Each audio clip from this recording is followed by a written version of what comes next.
Brought to you by TechnoSpark 20 series smartphones. Brought to you by TechnoSpark 20 series smartphones. I'm superhuman. Rajasthan की सियासत भी देख लेते हैं। आप ये देखिए, आजकल इन दिनों अशोक गहलोत उत्तर प्रदेश में है और अमेठी में। उन्होंने लल्लन टॉप का एक वीडियो शेयर किया है। जो बेरोजगार है उत्तर प्रदेश में, वो पेपर लीक से हलकान है और पेपर लीक के खिलाफ जब बोल रहा है तो अशोक गहलोत कह रहे हैं ये सिर्फ उत्तर प्रदेश ही नहीं, पूरे देश में युवाओं का हाल है। क्या यही अमृतकाल है? पेपर लीक और रोजगार के मुद्दों पर वाजिब सवाल उठाते युवाओं की ये पीड़ा सुनिए। डबल इंजन सरकार के राज में इन्हें डबल तकलीफें हो रही है। क्या क्या नहीं देखा है मैंने बेरोजगारों के ऊपर डंडा पड़ते हुए। मैंने देखा है, मैंने श्यामनगर थाने से भी रिपोर्टिंग की है, मैंने कांग्रेस मुख्यालय के बाहर से भी रिपोर्टिंग की है, मैंने उत्तर प्रदेश कांग्रेस के मुख्यालय से भी रिपोर्टिंग की है। अशोक गहलोत को लगता है कि इतनी आसानी से जनता भूल जाएगी राजस्थान में जो बेरोजगारों के साथ हुआ और जो पेपर लीक हुआ, मगर ये सोशल मीडिया का जमाना है, लोग इतनी आसानी से भूलने नहीं देंगे। और उत्तर प्रदेश में जो गलत हो रहा है ये कहकर कि पूरे देश का ये हाल है, 5 साल के राजस्थान में जो बेरोजगारों ने झेला है उससे मुक्त नहीं हो सकते हैं। पर अशोक गहलोत इन दिनों अमेठी के बाजार में घूम रहे हैं और दरवाजे दरवाजे जाकर लोगों को समझा रहे हैं कि आप ग्यारसी लाल को वोट दें। और ये सारे जो दृश्य हैं वो अपना सोशल मीडिया पर डाल रहे हैं। सोशल मीडिया के जरिए बताने की कोशिश कर रहे हैं, देखिए कितनी आत्मीयता से लोगों से मिल रहे हैं, गली गली घूम रहे हैं। और धर्मेंद्र राठौड़ और रघु शर्मा, भजन लाल जाटव, संदीप चौधरी, ये लोग वहां पर मोर्चा संभाले हुए हैं। और अशोक गहलोत का ऐसा दृश्य हमने विधानसभा चुनाव में नहीं देखा था जो उत्तर प्रदेश में दिखाई दे रहा है। इसकी वजह लोग कह रहे हैं कि अमेठी एक रास्ता बचा है, जालोर सिरोही में पता नहीं क्या होगा, बेटा जीतता है या नहीं जीतता है। जीतता है तो फिर तो ये शहंशाह है, अगर हारता है तो राजनीति पर द एंड भी हो सकता है, मगर एक रास्ता खुल जाता है। किस्मत के धनी हैं। अगर अमेठी में कहा जा रहा है कि स्मृति ईरानी कोई बहुत अच्छी स्थिति में नहीं है, अगर ग्यारसी लाल जीतते हैं तो अशोक गहलोत का रास्ता भी खुलता है। वैसे राजस्थान में वो सक्रिय होने के लिए वापस से हाथ पैर मार रहे हैं, क्योंकि उनका मानना है कि इस जीत में डोटासरा और सचिन पायलट का बहुत ज्यादा योगदान नहीं है।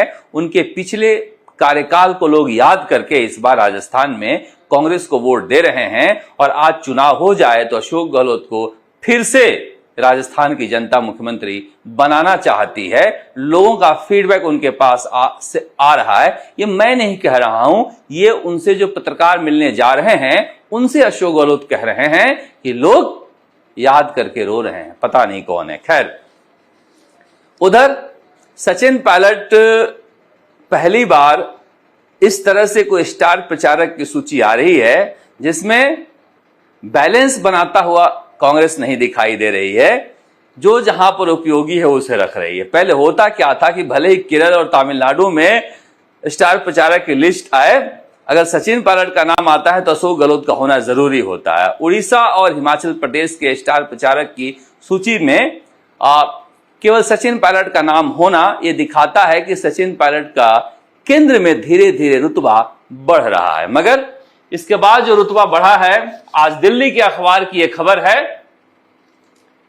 कांग्रेस के पायलट उड़ाएंगे आपका प्लेन।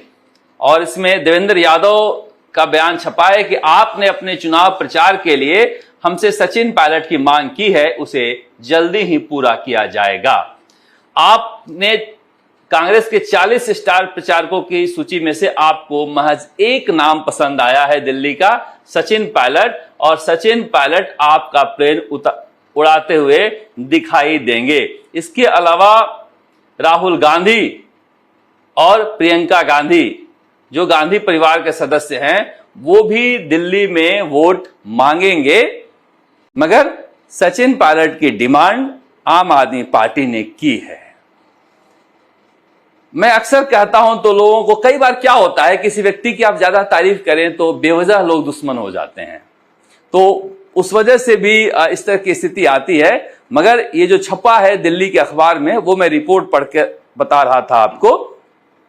मैं हमेशा से कहता हूं कि सचिन पायलट एक ऐसे नेता हैं जिनके चाहने वाले आपको बीजेपी के दफ्तर में भी मिल जाएंगे और आम आदमी पार्टी के दफ्तर में भी मिलते हुए दिखाई दे रहे हैं। खैर, जिस तरह की वो राजनीति करते हैं, वो कोशिश करते हैं कि कोई विवाद पैदा ना हो और जिसकी वजह से उनकी स्वीकार्यता हर जगह बनी रहती है। मगर क्या कह रहा था मैं, क्या सोशल मीडिया कांग्रेस को भ्रम में डाल रही है? क्या सोशल मीडिया की वजह से कांग्रेस को लग रहा है कि हम आ ही रहे हैं? क्या कांग्रेस फिर से सुस्त पड़ रही है और बीजेपी डर के मारे कुछ ज्यादा चौकन्ना हो गई है, ज्यादा मेहनत कर रही है? ऐसा लग रहा है, ऐसा लग रहा है। हो सकता है कि ऐसा सच ना हो।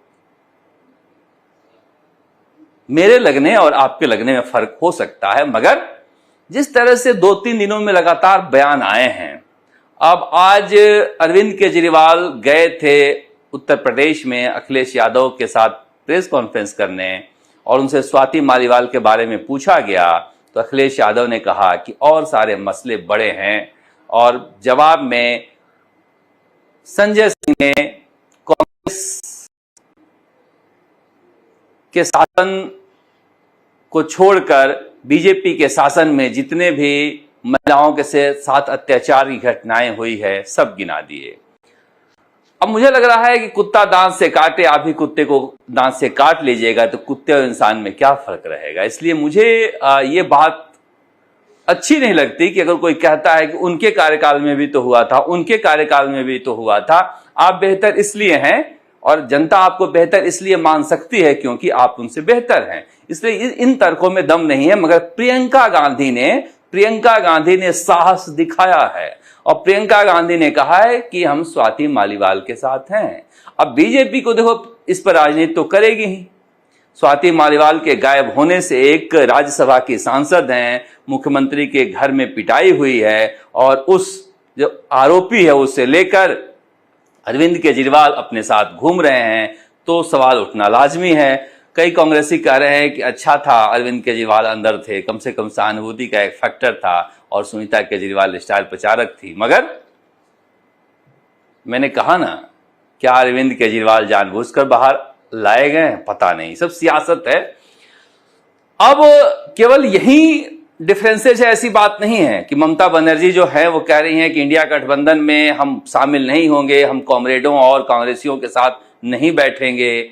दूसरी तरफ चन्नी का नाम सुने ना आप, चरणजीत सिंह चन्नी जो पूर्व मुख्यमंत्री हैं, आज अरविंद केजरीवाल का रोड शो है पंजाब में और उससे पहले प्रेस कॉन्फ्रेंस करके कह रहे हैं कि शराब माफिया आ रहा है तिहाड़ से, भरोसा मत करना, 15 दिन बाद ये माफिया वापस जेल में जाने वाला है। अब पंजाब में शराब माफिया हैं और दिल्ली में उनके लिए कांग्रेस सड़क पर है। तो एक भ्रम की स्थिति बनी हुई है और मुझे लग रहा है ये भ्रम की स्थिति इसलिए बनी हुई है, ये ऐसी सीटें हैं जहां पर टकराव ज्यादा है और इसीलिए प्रधानमंत्री नरेंद्र मोदी इसे भुना रहे हैं कि इंडिया गठबंधन बिखरेगा खटाखट, राहुल गांधी विदेश जाएंगे खटाखट, एक दूसरे पर आरोप लगाएंगे हारने के बाद खटाखट। मगर इंडिया गठबंधन को ऐसा लगता है कि हम सत्ता में आ रहे हैं। अब सत्ता में आते हुए देख राहुल गांधी के लिए अशोक गहलोत से लेकर भूपेश बघेल तक ने कह दिया है कि उत्तर प्रदेश से राहुल गांधी देश का प्रधानमंत्री बनने जा रहे हैं। इसीलिए अगर इंडिया गठबंधन आ भी जाता है तो बड़ी मुश्किल काम है ये, देश का प्रधानमंत्री कौन बनेगा। अब इतना वक्त मिलेगा तो फिर मीमांसा होगी और मीमांसा होगी तो उससे छन छन कर कई नतीजे भी आएंगे। इसलिए नतीजे आ रहे हैं, गर्मी बहुत है, घर में बैठिए, दफ्तर में बैठिए और बैठिएगा तो टाइम पास करने का इससे अच्छा कोई शगल है क्या कि कितने सीटें आ रही है और कौन जीत रहा है। लगे रहिए, देश की जनता की कॉमन सेंस बहुत रोबुस्ट है, अशोक गहलोत हमेशा ये डायलॉग बोलते हैं। आप देखते हैं राजस्थान तक। नमस्कार, जयपुर।